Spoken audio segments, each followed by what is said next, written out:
Secretaría de Prensa de la Presidencia de la República. Presidente de la Administración Nacional de Acueductos y Alcantarillados, ANDA, quien ya se encuentra con nosotros aquí en el estudio. ¿Cómo está usted, presidente? Buenos días. Buenos días, Moisés. Buenos días a todos los que nos ven. Gracias por la oportunidad de compartir con ustedes información, quehacer institucional. Por supuesto, estamos en una época seca que estoy seguro vamos a conversar al respecto, pero sobre todo, los esfuerzos y las acciones que estamos tomando para llevar agua, que es... Sin agua no podemos vivir. No hay vida, exactamente. Y ese es el punto. Vamos a hablar naturalmente de lo que tiene que ver este momento de la época seca en lo que significa la administración del agua. Dios nos guarde para el próximo si se mantienen los pronósticos, porque sería un niño en su totalidad. Me imagino que son análisis que hacen ustedes también a diario. Por supuesto. Gracias Moisés. Por supuesto, porque recordemos cuál es la materia prima de ANDA. Nuestra materia prima es el agua. ¿Y de dónde obtenemos esa agua? Esa agua la obtenemos de dos fuentes. Tú tienes agua superficial, ríos, tenemos 5 ríos importantes, y tenemos agua subterránea. Ahora, creo que el principal fuente de abastecimiento para el Gran San Salvador es Torogoz. Tú ahí alimentas a 1.5 millones de salvadoreños, 11 municipios, y aquí es donde la época seca nos marca ciertos parámetros físico-químicos y también parámetros que monitoreamos constantemente en nuestro laboratorio de alerta temprana con nuestros microbiólogos para asegurarnos que esa agua cumpla con su inocuidad y cumpla con todas las características que tiene que llevar. Ahora, Moisés, ¿cuál es el problema principal en esta época? Tú tienes reducción de caudal, tú tienes saturación de nitrógeno, fósforo en un área agrícola, materia orgánica, tú tienes en algunas partes del río, tú no tienes movimiento, entonces eso no permite la oxigenación del río, entonces ese estancamiento lo que permite es que tú tengas un fenómeno llamado eutroficación. ¿Y eso qué es lo que hace? Eso prolifera algas. Entonces, ante esto, nosotros estamos haciendo esos controles rígidos, protocolos, y para darte un ejemplo, en esta época, y de verdad que quiero mandar un saludo a todo el equipo de la planta Torogoz, se efectúan, de acuerdo al protocolo, una vez por semana limpieza en mis principales unidades de tratamiento y una vez al mes en unidades secundarias, por decirlo así, de tratamiento, pero las principales, las primarias, las principales unidades, tenemos que hacerle limpieza a las paredes de los filtros, a las canaletas, una vez a la semana. De hecho, la semana pasada tuvimos ese protocolo muy acertado porque hay que hacerlo. Y además de eso, hay un entrenamiento constante a todos los operadores, y es de manera gráfica sobre el color del agua que entra y qué es lo que se debe de hacer. Ahora bien, yo creo que si tenemos un laboratorio in situ, tú tienes protocolos, tienes aseguramiento y control de la calidad, pero nos hacía falta algo. Y aquí vamos a dar, yo creo que la primicia la vamos a dar. En abril nos vienen 3 boyas. El próximo mes nos vienen 3 boyas, ya fueron compradas, ya están en camino.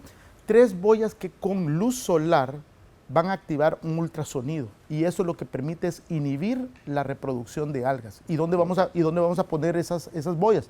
Las vamos a poner en la boca toma, y las vamos a poner otra a 500 y otra a 700 metros arriba de nuestro punto de captación. Esto es gracias al pueblo y gobierno de los Estados Unidos, USAID, pero además de que estas boyas van a permitir la inhibición de algas, también vamos a contar con el monitoreo de parámetros básicos, turbidez, pH, temperatura, y todo eso se va a mandar a un centro in situ, SCADA, donde podemos tener ese control de datos para tomar decisiones, porque al final del día... ¿Las boyas están monitoreando? Sí, las boyas, todo esto va a ser online. ¿Por qué, Moisés? Porque al final del día, para la toma de decisiones, tú necesitas evidencia científica, tú necesitas datos, y esos datos nos van a permitir tomar mejores decisiones, empaquetarlos y traducirlos a un lenguaje, y siempre recuerdo lo que me decía mi ex jefa, que mi abuelita puede entender. Entonces yo creo que eso es importante porque estamos construyendo esa línea base, estamos construyendo esos datos que nos van a permitir crecer en la planta. Y por supuesto, no queremos quedarnos aquí. Yo creo que una de las metas para Torogoz es reducir nuestra huella de carbono, es convertirla en una planta carbono neutral. Hay mucho por hacer, Moisés, pero creo que vamos orientados hacia eso. ¿Y por qué? Te lo voy a decir, y lo he repetido en diferentes ocasiones, y lo platicábamos fuera de cámara. El cambio climático es real. No es que la temperatura vaya a bajar el próximo año. Vemos esos picos, esos hotspots, y eso de alguna manera repercute. Y ahora te voy a decir por qué. Porque en nuestras plantas tenemos alrededor de 500 plantas de bombeo y de rebombeo. Todos los días nosotros tenemos un reporte. Gracias a Dios, este día tenemos nada más el 4% de esas plantas fuera. Gracias al esfuerzo, porque estamos viendo cómo podemos sustituir motores que se queman, paneles de control, hay una variación de voltaje, que son factores externos, pero que afectan el suministro. Sin embargo, y este es mi punto, tú tienes aún y tenemos estrés hídrico marcado en ciertos sectores. ¿Y qué quiere decir eso? Que tú tienes mucha más demanda que oferta. Hay lugares donde no podemos llegar debido a la presión, el agua no nos alcanza debido a ese crecimiento desproporcionado que se ha dado. Entonces, además de tuberías viejas también que podrían además de todo lo que... el robo de agua. Bueno, ya vamos a eso. Entonces, de verdad que estamos haciendo un trabajo titánico con nuestro equipo para mantener esa distribución equitativa. Y aquí te tengo que decir, como manera de éxito, la producción de Torogoz nos ha ayudado en este verano. Y un ejemplo de eso lo pudimos ver este fin de semana en la colonia Santa Eduviges en Soyapango, donde pudimos llegar, y esto es un cobeneficio del plan de control territorial. Como antes tú no podías entrar, entramos, y toda esa gente, lo que nos pidió Moisés es legalizar. Pero eso a mí me demuestra esa conciencia y esa buena voluntad de las personas que no quieren seguir en su status quo. Y así como ellos, hay colonias, y te voy a decir otro ejemplo, San Marcos. Mañana voy otra vez a San Marcos, esta es mi tercera vez en 2 semanas que he visitado, porque nos dimos cuenta que arriba del cerro hay 400 familias que se les conectaron ilegalmente, bajo ningún criterio técnico. Entonces, el sistema tú lo estás quebrando. Entonces, yo creo que, ¿cuáles son las principales causas de la pérdida de agua de ANDA, de agua no contabilizada? Tú tienes conexiones ilegales, conexiones fraudulentas, el deterioro de las tuberías. Entonces, todo eso hace que hoy por hoy, y ya te lo he dicho en diferentes ocasiones, nosotros estemos perdiendo alrededor de un 60% de nuestra producción. Ahora, sí estamos trabajando en la respuesta, que creo que lo vamos a hablar, porque la buena noticia es que ya tenemos esa luz al final del túnel y ya sabemos qué es lo que vamos a hacer gracias a la banca multilateral y a todos nuestros socios que nos van a ayudar. Pero no podemos seguir con esta práctica, ya sea conectándonos ilegalmente, fraudulentamente. Los cambios de tuberías es algo paulatino, progresivo, gradual que estamos haciendo con fondos propios y con la ayuda de socios. Así que vamos caminando, Moisés. Muy bien. Hay varios temas que quiero abordar de lo que usted ha mencionado, ingeniero. Primero, cuando me dice, estamos tratando de controlar todo lo que se produce antes de la planta Torogoz. Naturalmente esto tiene que ver con las algas que usted menciona, la formación de las mismas y la limpieza que se da en las canaletas, en los tanques. En los filtros, en los decantadores, en los tanques de mezcla, en los tanques de floculación, en todo. Es esa mancha verde que se ubica en las paredes a veces. Correcto, esa es una vez al mes. Una vez a la semana en las unidades principales y una vez al mes en las unidades secundarias, por decirlo así. Muy bien. Las algas florecen porque tienen las condiciones adecuadas. Tú tenés la receta perfecta, y correcto. Temperatura. Más te faltó algo, te faltó la saturación de nitrógeno y fósforo, más todo la sobresaturación de cantidad orgánica. Acuérdate que es una zona agrícola. Sí. Entonces tú tienes todos esos ingredientes perfectos para producir eso. Nitrógeno y fósforo que está llegando eventualmente al río. Exacto. Los cultivos, exacto. Fertilizantes. Pero esto, Moisés, esto se ha dado todos los años. Entonces, esto, lo que tenemos que asegurarnos es buscar ese control, ese seguimiento y ese monitoreo. Esta limpieza que ustedes hacen en la planta Torogoz, ¿tienen que parar la operación de la misma? Algunas veces sí. Se para 2, 3 horas y eso permite que todos los técnicos, que los muchachos empiecen y hagan de una manera sincronizada las limpiezas de las unidades. Ok, es un trabajo titánico.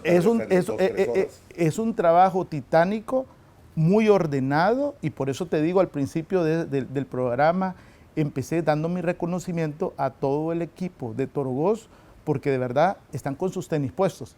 Y por supuesto, las condiciones cambian drásticamente del verano al invierno. En el invierno, allá por agosto, Moisés, cuando hablemos, vamos a tener otras condiciones, claro, y otros parámetros que nos tenemos que preocupar. Turbidez, exacto. Hoy por hoy, nuestra preocupación es, bueno, tú tienes reducción de caudal y tú tienes algas que tenemos que preocupar. Muy bien, reducción de caudal, que es lo que usted menciona. No hay lluvias en este momento, en todo caso el agua que está corriendo por el EMPA, que es de donde se toma para la planta Torogós, es de mantos, que estarán aguas arriba. Correcto, correcto, exacto. No hay de otra forma. Exacto. Eventualmente agua de Huija es la que llega también. Exacto, pero tú tienes otros puntos, tales como Tamulás, con Chalotenango, donde el río, tú ves el río, el caudal, la reducción drástica. Entonces, bueno, el Rosario también, acuérdate que tenemos 5 puntos, 5 fuentes de agua superficial. Claro, la principal es el EMPA, pero a lo largo y ancho del país toma agua como materia prima de 5 ríos, por decirlo así, y después tú tienes toda tu agua subterránea, que ahí tenemos todo un sistema de monitoreo, tus pozos testigos, articulado con el Ministerio de Medio Ambiente, donde nos permiten evidenciar científicamente si su nivel baja o sube, dependiendo. Exacto. Históricamente se ha llegado a un momento crítico en el que el caudal del EMPA sea tan bajo que no se puede ingresar agua a Torogós. No, gracias a Dios. Okay. Gracias a Dios. Estamos fuera de eso. Estamos fuera de eso. Y los niveles no están tan bajos. No, exacto. Exacto. Sin embargo, tú lo tienes que monitorear. Eso no indica que pero tiene asolve y tiene exacto, piedra, palos y basura, me imagino que llega. Sí, no, plástico. Ajá, plástico. Exacto, pero eso tú lo tienes que mantener. Entonces yo creo que esas son las buenas noticias, pero también aquí es donde, Moisés, acuérdate que el agua, y ese es otro punto, si tú te recuerdas, el agua viaja alrededor de 45 kilómetros. Tú tienes tu bocatoma, estación de bombeo 1, estación de bombeo 2, estación de bombeo 3, tanques terminales. En ese trayecto tenemos que asegurarnos que el agua no se pierda, que no hayan conexiones ilegales, que no hayan conexiones fraudulentas, que las tuberías realmente respondan. Y eso es un tema que tiene que ver con agua no contabilizada, que estamos pronto viendo cómo resolvemos. Ok, usted me dice, 60% se está perdiendo por conexiones ilegales. Por todo lo que te digo. O sea, si lo quisiéramos ejemplificar, de 10, o sea, imaginémonos 10 botellas de agua. De esas 10 que usted envía, 4 tal vez llegan. Sí. Así de fácil. Sí, así de fácil. Y en reiteradas ocasiones hemos mostrado el estado de las tuberías, Moisés. Sí. Es unas tuberías de asbesto, cemento, tuberías oxidadas, son tuberías de museo prácticamente. Por supuesto, no podemos cambiar toda la red de San Salvador de la noche a la mañana. Sí, hemos empezado con fondos propios, con gran esfuerzo, a hacer esos cambios en sectores como Soyapango, Santa Tecla y Apopa, pero también esto, Moisés, es un ejemplo de la visión del gobierno del presidente Bukele, donde la población es y seguirá siendo el centro de nuestras prioridades. Sabemos, y aquí yo quiero ser muy enfático, sabemos que hay mucho por hacer, pero paso a paso estamos saldando esas deudas históricas y estamos transformando, modernizando la institución para que podamos, 2 cosas fundamentales, robustecer la producción y dar ese seguimiento, a esa continuidad que deberíamos de tener. Muy bien. ¿Control de calidad se está desarrollando en la planta Torogós? Sí, mira, tú tienes, además de esto porque es extremadamente delicado. Si ustedes no tratan bien el agua que va a llegar al área metropolitana de San Salvador podría generar una pandemia. Mira, la responsabilidad es grande y además de que tenemos un laboratorio en situ, con todas las áreas microbiológica, físico-química, aguas residuales, tu laboratorio de alerta temprana microbiológicamente en el tema de algas, tú tienes cloro gas que es el que asegura y es el que se utiliza en Torogós, y además tienes todos esos puntos de muestreo, y aquí es otra cosa importante que quiero destacar. Tenemos dentro de ANDA, bajo esa sombría de aseguramiento y control de calidad, dos áreas fundamentales. Tú tienes el laboratorio, que es un laboratorio certificado, ISO 17025, certificado por la Agencia de Protección Ambiental de los Estados Unidos, pero también tú tienes otra área primordial, y es el área de muestreo, de inspectoría sanitaria, porque cuando tú haces una muestra, el 50% de la importancia de esa muestra no es los análisis, es la forma en que tú muestreas.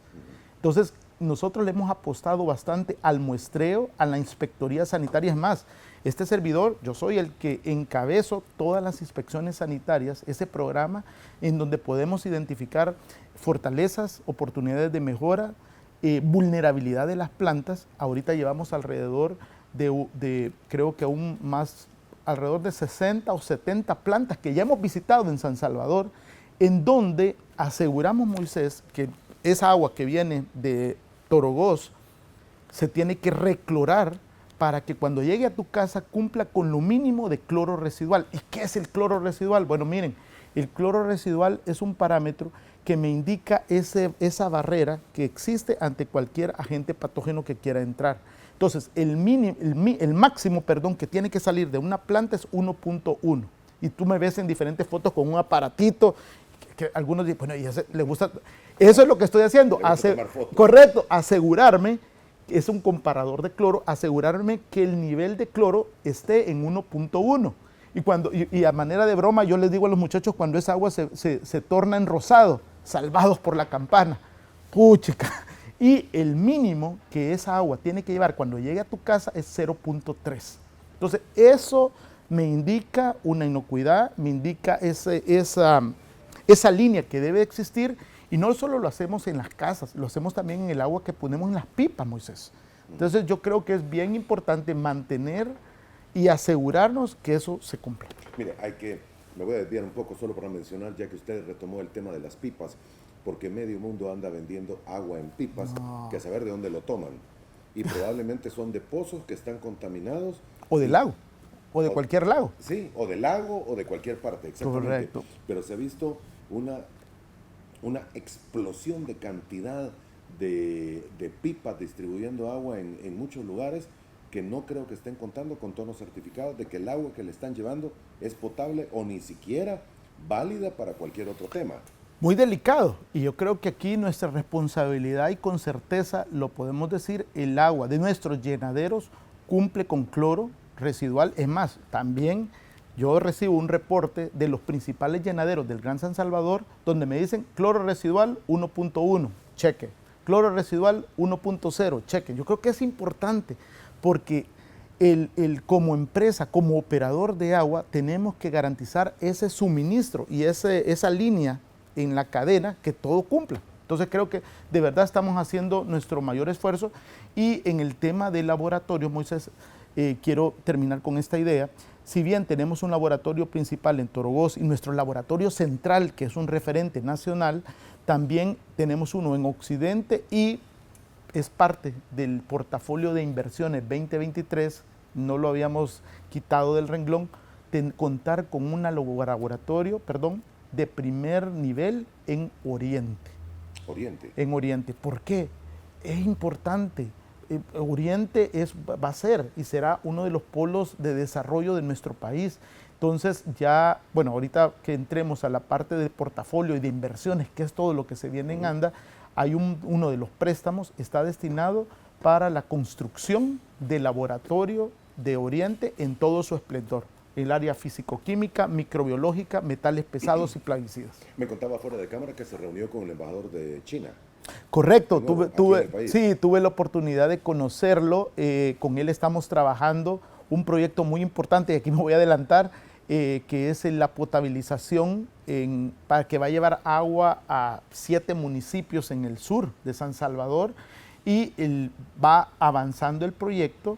Acuérdate que no vamos a potabilizar el agua del lago per se, sino que vamos a perforar pozos alrededor, incluye una planta potabilizadora, toda la línea hidráulica, eléctrica. La buena noticia es que, bueno, el diseño final ya se tiene, son alrededor de 40 millones de dólares, pero además la buena noticia, Moisés, es que muy pronto va a salir a licitación internacional. Va a salir a concurso el diseño y ya la puesta en marcha de esta planta, por decirlo así, y esperamos que en este año podamos poner la primera piedra. Y esto es lo que la población creo que nos debemos, pasar del papel a la acción y tener esos movimientos de tierra que se traducen en beneficios para toda la población. Usted lo dijo y lo subrayó, no es que se vaya a tomar agua del lago, son pozos que son van a estar en la ribera. Correcto, alrededor. Ok, ¿cuántos pozos van a ser? Son alrededor de 8, tengo entendido, ya se tiene todo el análisis técnico, hidráulico, hidrogeológico, etcétera, el estudio de impacto ambiental para comenzar esto lo más pronto posible. Solo por hacerlo de la forma más fácil, descriptiva, es, bueno, perforar estos pozos, tener agua de ahí, purificarla y todo, y levantarla del lago de Ilopango a las poblaciones que están arriba. Acuérdate que nosotros ya tenemos un sistema, Guluchapa, Joya Grande, de bombeo, que es el que abastece el 30% de San Salvador. Ahí tú tienes a Ilopango, tienes a San Francisco, Chinameca. Entonces, lo que vamos a hacer, esa agua se va a sumar a la producción que tú ya tienes y va a mejorar la robustez de esos sectores que hoy por hoy están dentro de ese cuadro de estrés hídrico del que hablábamos. Y aquí tenemos desde, y te voy a decir, Olocuilta, San Francisco Chinameca, Santiago Texacuangos, parte de Ilopango, un poquito, perdón, del Soyapango, La Colita. Entonces creo que son buenas noticias porque se vienen, y me encanta esa palabra, movimientos de tierra. Movimientos de tierra. Claro, ya poner primeras piedras y que se vea traducido en beneficios a la población. Porque algunas veces, y yo lo entiendo, algunas veces preguntan, bueno, y yo creo que lo vamos a hablar, toda esa inversión millonaria que históricamente ANDA está obteniendo, ¿cómo y en qué me beneficia a mí como poblador? Y entonces yo creo que cuando desglosemos ese portafolio, creo que hay acciones que se van a ver traducidas en la mejora sustancial a la población en términos de abastecimiento, robustez y continuidad. Muy bien, casi tenemos que ir a la primera pausa, presidente. Solo déjeme cuestionarle. La palabra estrés hídrico la ha dicho usted en varias ocasiones. Sí. Estamos en el momento más crítico de la temporada seca. No sé si es marzo o es abril todavía, pero marzo pareciera... Esperemos que estemos ahorita en lo más crítico, Moisés, para salir de eso. La verdad que son zonas en donde tú tienes has tenido un crecimiento desordenado, has tenido un crecimiento que no estaba concebido al principio.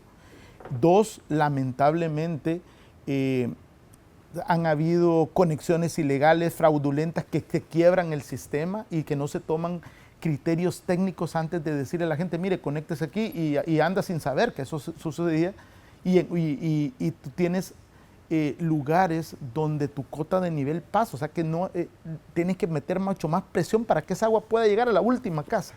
Y ese es un buen ejemplo, Moisés, porque en algunos lugares nosotros vamos a la última casa. Entonces si le cae agua a esta persona, quiere decir que el sistema está funcionando muy bien. Y si no le cae abajo es porque tiene una obstrucción o algo. Entonces hemos hecho esa estrategia, formar grupos. Y aquí yo creo que también esta es una buena idea que no quiero dejar ir. El empoderamiento con las comunidades, con las personas, eso es elemental. Y yo quiero agradecer a tantas personas que forman parte del equipo de ANDA. ¿En qué sentido? Que nos están diciendo, mire, ya me vino el agua o no me ha venido. Y son personas que viven en las últimas casas de nuestras fuentes de abastecimiento porque ellos nos dan esa pauta para saber si la bomba o el motor exacto. Entonces, creo que esa es una buena manera de cómo estamos gestionando y definitivamente empoderar a las comunidades, empoderar a las personas, eso es lo mejor que se puede hacer porque al final del día somos equipo y tenemos que trabajar juntos para resolver esta problemática. Muy bien, antes de la pausa, Chamba Pineda nos dice, buenos días, pregúntele por un proyecto en las bombas de ANDA de la colonia Santa Lucía. ¿Se habla que es privada esa conexión o es para mejorar el servicio? Es para mejorar. Es para mejorar. Sí, exacto. Ok, exacto. Se está teniendo. Exacto. De hecho, déjame, ahorita que hablamos de bombas y de plantas de bombeo, yo creo que es bueno, espero que me calce el tiempo.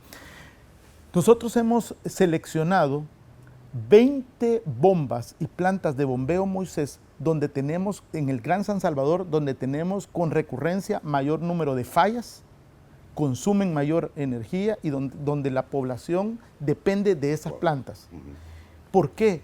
Porque gracias a la Agencia de Comercio y Desarrollo, USTDA, es otra agencia federal del gobierno de Estados Unidos, por primera vez en Latinoamérica seleccionaron a ANDA. Y en la semana del 20 de marzo viene un grupo de expertos y hemos escogido el sistema de la CIMA, 1, 2, 3, tú sabes cuánta gente vive ahí, pero es donde tenemos mayor recurrencia de fallas eléctricas. Entonces ellos nos van a ayudar a establecer esa línea base, porque están fallando estas bombas. Tenemos que migrar a una energía verde, limpia, pero no solo nos vamos a quedar en el papel, esperamos que podamos conectar a los inversionistas para que nos digan, esta es la bomba que necesitas y poderla cambiar. Tenemos como entrada un grant, ellos nos han dado una subvención de $500,000 para empezar a hacer esto y de verdad que nos tomó un par de semanas seleccionar esas 20 plantas de bombeo donde tenemos mayor frecuencia. Bien, no quiero dejar ir a los amigos televidentes, vaya a ser que tengan que irse a trabajar. Dice Edmundo, van a controlar los pozos privados de las colonias, nos cobran caro el agua. Y Julio Sánchez dice, los proyectos privados no se pueden regularizar para que no cobren tanto por el agua. Ejemplo, Ciudad Versalles y Marsella. Bueno, yo soy un ejemplo. Yo no soy ANDA. a mí me pasa una empresa privada la cuenta. Mira, nada más para entender, creo que ANDA es el principal operador de agua potable y saneamiento, correcto. Sin embargo, no existe un ente rector que vea todos los operadores. ¿Quiénes son los operadores en El Salvador? Tú tienes a ANDA, que es el principal, pero tú también tienes a privados, tú tienes a municipales, juntas de agua, comunidades, empresas mixtas. Entonces, necesitamos una ley, un anteproyecto de ley para el subsector agua potable y saneamiento que marque las reglas claras del juego en términos de operadores, tarifa, calidad, servicio, etc. Nosotros estamos trabajando un anteproyecto de ley, el cual vamos a pasar para que se tomen las decisiones adecuadas, pero está en versión muy borrador, pero creo que es importante lo que los amigos televidentes están diciendo, tener reglas claras del juego en términos de operadores. Sí, y el mínimo que debe tener cualquier Exacto, operador porque, para que brinde el servicio. No, y a mí, Moisés, de verdad que a mí me escriben personas que viven en el oriente del país y me dicen, presidente, y no solo en el oriente, también aquí en San Salvador, me están cobrando 5 veces más de lo que me cobra ANDA, solo me da una vez. ¿Y qué podemos hacer? ANDA puede recibir el sistema. Y yo creo que aquí también tenemos que, bueno, de verdad que estamos haciendo todo lo posible, pero creo que esas reglas claras del juego son necesarias en términos de operadores. Muy bien, vamos a la primera pausa comercial, volvemos en aproximadamente 2 minutos. Le invitamos a que siga con nosotros. El tiempo se está cortando, presidente. Inversiones 2023, me lo ha venido mencionando usted. Hay una serie de proyectos interesantes, ¿verdad? Bueno, mira, rápidamente, cuando existe esa transparencia, genera confianza y financiamiento, y tengo que contar las principales inversiones del portafolio ANDA 2023. BID, justo ayer empezamos ese taller de arranque, es un préstamo por $100 millones, de los cuales, como yo le digo, la joya de la corona de ese préstamo va a ser la rehabilitación del sistema Zona Norte. El sistema Zona Norte es el que abastece al 30% del Gran San Salvador, imagínate, Ciudad Merliot, Santa Tecla, sectores aledaños, un sistema que es una batería de pozos que tiene un deterioro de un 80%. Con BID estamos ya trabajando en todo ese análisis que va a incluir perforación de pozos, rehabilitación, línea eléctrica, hidráulica, blindaje climático, pero además estamos trabajando en la parte de agua no contabilizada. Ahí entran las tuberías, micromedición, macromedición y gobernanza y fortalecimiento institucional. De esos 100 millones, 50 millones, más de 50 millones esperamos van a ir destinados a la rehabilitación de zona norte y, te lo dije en el principio, ahí vamos a ver, esperamos y tenemos que tener movimientos de tierra en zona norte para que se ponga una primera piedra este año y podamos rehabilitar lo más pronto posible ese sistema que nos está dando problemas. Ese es por una parte. El otro préstamo importante es el Banco Mundial, y esto es por primera vez que el Banco Mundial le apuesta a un programa de agua potable y saneamiento y está enfocado en la resiliencia, está enfocado en la infraestructura, y el área de acción del Banco Mundial es Torogós. Si bien ya terminamos rehabilitar la principal fuente de abastecimiento, pero nos quedan esos 45 kilómetros que hablábamos. Entonces aquí tenemos que trabajar en agua no contabilizada, reducción de pérdidas, tuberías, eficiencia energética. Son dos herramientas, Moisés, que tú tienes para atacar cambio climático. Si tú tienes ahorro y eficiencia energética, los dos van a contribuir a disminuir esos efectos marcados por la variabilidad climática. Y en eso vamos a trabajar con el Banco Mundial. El otro cooperante que es clave es la Comunidad Autónoma del País Vasco. Estuvimos hace un par de semanas y logramos gestionar una tercera edición de financiamiento y toda esa ayuda va a ir destinada para el corredor seco, para municipios como Jocoro, Cesori, parte de San Miguel, en donde tú tienes unas extremas condiciones, pero acá fuimos un poquito más adelante. No solo abastecimiento, sino que saneamiento. El saneamiento tiene que ir a la par del abastecimiento y aquí estamos hablando de plantas de tratamiento para pequeñas comunidades rurales o para pequeñas ciudades que sean de bajo costo, tecnología tropicalizada y que pudimos ver y observar en comunidades en el País Vasco que funcionan. Entonces, creo que además de todo lo que se viene USAID, USTDA, China, Suecia, tenemos un año de gestión por resultados y que nos toca, Moisés, empezar a ejecutar y que se traduzca en beneficios al pueblo salvadoreño. Precisamente vamos a hablar dentro de algunos minutos de un evento que se va a desarrollar en nuestro país, pero hay una alerta, una emergencia mundial ante el cambio climático y todas las acciones deben de ser tomadas enfocando en que va a ser el diario vivir y la emergencia a combatir en los próximos años. ¿Sí? Correcto. Tú tienes que blindar climáticamente, apostar a una infraestructura verde, pero tienes que prepararte, y lo hablamos al principio del programa, tenemos que prepararnos para el mañana. Y creo que el próximo año es un reto, porque tú vas a tener esperemos que no sea así, ¿verdad? Pero si tú tienes una marcada sequía, ¿qué es lo que vamos a hacer? Entonces, tenemos que desde ya acelerar esos protocolos en todas nuestras plantas, en toda nuestra infraestructura, y hacia eso estamos orientados. Exactamente. Muy bien, señor. Quiero agradecerle el tiempo que nos ha dedicado esta mañana. Pendientes de el montaje, la instalación de esta boya, ¿verdad? Sí. ¿Cuándo es? ¿Abril? Abril, exacto. ¿Son de gran tamaño? ¿Son pequeñas? ¿Cómo son? No son de gran tamaño, pero no son como la Marina. Así, no, pero son 3 y, por supuesto, invitados desde ya. Creo que estamos cerrando ese círculo de aseguramiento y control de calidad. Moisés, pero antes, creo que es importante, y se me olvidaba, vamos a celebrar el Día del Agua próximamente, el 22 de marzo. Y ANDA ha sacado un concurso para todos los niños y niñas a nivel nacional que nos ayuden a ilustrar cómo salvarían el agua, el recurso agua en El Salvador. Así que, por favor, si usted tiene entre 6 y 12 años, por favor, díganle a sus papás que nos ayuden enviando sus dibujos a un correo electrónico. Busquen en nuestras redes sociales las bases de la participación. Esperamos tener esos dibujos a lo largo y ancho del país de todos los niños y niñas y que nos puedan contar cómo ahorrarían el agua. El agua. ¿Qué debe tener el dibujo? ¿Debe de llevar alguna temática o es la idea que se le venga al niño? La idea general es cómo tú salvarías el agua en El Salvador. Interesante. Vamos a estar pendientes. Presidente, gracias por haber estado con nosotros. Se le agradece su tiempo. No, gracias, Moisés, y sigamos adelante. Solo tenemos un El Salvador. Sí, y solo tenemos un planeta también. Ok. Gracias, señor, por habernos acompañado. Secretaría de Prensa de la Presidencia de la República.